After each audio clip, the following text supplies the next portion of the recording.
अपना दल एस ने उत्तर प्रदेश के संगठन के सभी संगठन को भंग कर दिया है।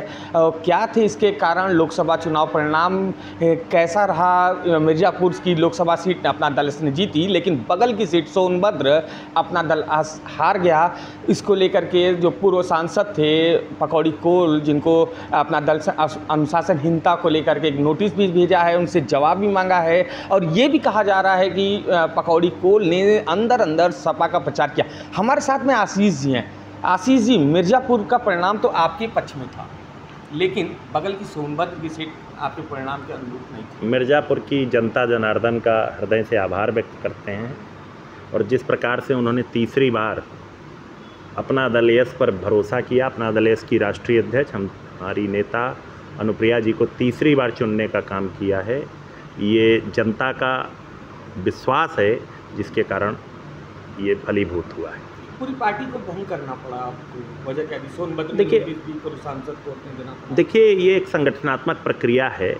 चुनाव के बाद जहाँ कोई कमी रह गई है उसको फिर देखते हुए फिर नए तरीके से जिन्होंने काम किया है, जिन्होंने काम नहीं किया है, इन सब का दृष्टिगत करते हुए नए तरीके से संगठन खड़ा होगा, और 2027 की तैयारी अभी से हम लोगों ने शुरू कर दी। उत्तर प्रदेश में तो बहुत मेहनत की थी आशीष जी, वजह क्या रह गई कि सीटें आधा भी एनडीए नहीं हो पाया, आपकी भी सीटें कम भई, वजह क्या थी? आपको क्या लगता है? देखिए, माननीय प्रधानमंत्री जी के नेतृत्व में हम लोगों ने 2014 लड़ा, 2019 लड़ा, 2024 लड़ा, और निश्चित तौर पे हमारी आशा से कुछ सीटें हमारी कम रह गई उत्तर प्रदेश में। इसके बहुत सारे कारण हैं। विशेष रूप से मैं कहूँगा कि जो संविधान का विषय था उसको विपक्ष जो है उस पर भ्रम फैलाने में वो हो गया, समर्थ हो गया, और हम लोग उस भ्रम को तोड़ नहीं पाए। दूसरा, पिछड़े वर्ग से संबंधित जैसे 69,000 भर्ती का विषय है शिक्षक का, उसका भी हल नहीं निकाल पाए हम लोग। तो ऐसे बहुत सारे विषय हैं जिनका निश्चित तौर पे इस पर असर पड़ा है, और मैं तो इतना कहूँगा कि इसने हमको बहुत सीख दी है, और हम आगे बढ़ कर के इससे सीख लेते हुए 2027 में हम पुरानी परफॉर्मेंस से बेहतर परफॉर्मेंस देने का काम करेंगे। अच्छा, एक चीज़ ये कहा जा रहा है कि राजभर की पार्टी हो गई, आपकी पार्टी हो गई, निषाद की पार्टी हो गई, आप लोगों ने तो वोट को कन्वर्ट कराने की कोशिश की, लेकिन बीजेपी के लोगों के जो कुछ लोग थे जो आप लोग की मदद नहीं की। क्या ये वाकई सच है या केवल ये सिर्फ एक अफवाह है, लोगों को कहना है? नहीं, देखिए, ये जगह जगह अलग अलग इस पर रहा है, और मैं तो सिर्फ मिर्ज़ापुर के बारे में बता सकता हूँ। मिर्ज़ापुर में कुछ जगहों पे लोगों ने मदद की है, और कुछ जगह पर लोगों ने, आपके सामने रिज़ल्ट है, मड़िहान जैसी सीट अगर हम हार जा रहे हैं, मड़िहान विधानसभा अगर हम हार रहे हैं, तो इसके पीछे कोई ना कोई कारण है।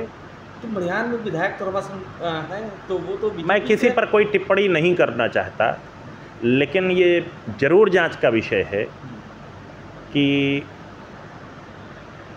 एक ही लोकसभा और उसमें से 5 में से 4 विधानसभाएं हम जीत रहे हैं और एक विधानसभा हम हार जा रहे हैं, तो उसके पीछे कारण क्या है? इसकी ज़रूर समीक्षा होनी चाहिए, और जो इसके लिए दोषी हैं उनके विरुद्ध कड़ी कार्रवाई होनी चाहिए। अच्छा आशीष जी, एक चीज़ कहा जाता था कि जो बीजेपी के चंद लोगों के बीच में एक पार्टी बन गई थी, और जो पुराने जो कार्यकर्ता थे वो निराश थे, उन्होंने वोट इस मामले को लेकर वो खुल के बाहर नहीं आए, और यही कारण था पूरे उत्तर प्रदेश। एक कारण ये मानते हैं क्या? नहीं, सब सारे कार्यकर्ताओं ने अपनी पूरी ताकत, आपने खुद देखा है मिर्ज़ापुर में कार्यकर्ताओं ने पूरी ताकत लगाई, और सब ने मेहनत की, और अनुप्रिया जी को तीसरी बार जिताने का काम किया है। मैं तो इतना ज़रूर कहूँगा कि कुछ कमियां रह गई हैं, उनको हम लोग दूर करने का काम करेंगे, और फ्रेश स्टार्ट करते हुए 2027 में एनडीए की सरकार पिछली बार से ज़्यादा सीटें जीतते हुए बनाने का। अच्छा, ओबीसी वोट इस बार दूर हो गया आपसे, वजह क्या रही? ओबीसी वोट जो आपका था, हमेशा ये देखा गया है कि ओबीसी वोट बीजेपी गठबंधन के साथ रहा है, लेकिन इस बार ओबीसी वोट नहीं था आपके साथ जो हिसाब से नहीं, होना चाहिए। अगर ओबीसी वोट दूर होता तो हमें इतने प्रतिशत वोट नहीं मिलता। ये इस बात से आप भी सहमत होंगे। कुछ कमियां ज़रूर रह गई। पिछली बार जिस प्रकार से हमने 2014, 17, 19, 22 में संतुष्ट किया था, विशेष रूप से उत्तर प्रदेश में, वो संतुष्टि में कहीं ना कहीं कोई कमी रह गई है। और प्रधानमंत्री जी ने पिछड़ों के लिए जितना काम किया है, चाहे केंद्रीय विद्यालय में आरक्षण हो, नवोदय विद्यालय में आरक्षण हो, सैनिक स्कूल में आरक्षण हो, इसी माननीय प्रधानमंत्री श्री नरेंद्र मोदी जी के नेतृत्व वाली सरकार ने ही पिछड़ों के लिए किया है। तो प्रधानमंत्री जी के नेतृत्व में जो किए गए कार्य हैं, हम शायद उनको आम जनमानस तक उतनी तीव्रता से नहीं रख पाए जितनी तीव्रता से विपक्ष जो है संविधान बदलने को लेकर के भ्रम फैला पाने पर सक्षम हो गया। एक बड़ा चर्चा है, चाहे वो सोशल मीडिया उठा लीजिए, कहीं उठा लीजिए, अयोध्या की चर्चा है आशीष जी कि अयोध्या क्यों हार गए। अयोध्या में तो बहुत डेवलपमेंट हुआ था, अयोध्या में भगवान श्री राम का जहाँ पे, वहाँ पे अगर बीजेपी का हारना, कैसे देखते हैं अगर आप अयोध्या? देखिए, अयोध्या की निश्चित रूप में महत्वपूर्ण वो है, पर अयोध्या की हार विशुद्ध स्थानीय हार है। और मैं तो सिर्फ इतना कहूँगा कि अयोध्या के सांसद का जो बयान था, उस बयान ने संविधान बदलने को लेकर के, उस बयान ने न सिर्फ उनकी हार पर मोहर लगाई, बल्कि उत्तर प्रदेश में अन्य सीटों पर भी बहुत गहरी चोट पहुंचाई है। 2027 में क्या इसका असर देखने को मिलेगा? लग रहा है कि 2027 अगर ऐसा ही रहा तो परिणाम क्या कुछ विपरीत आ सकते हैं?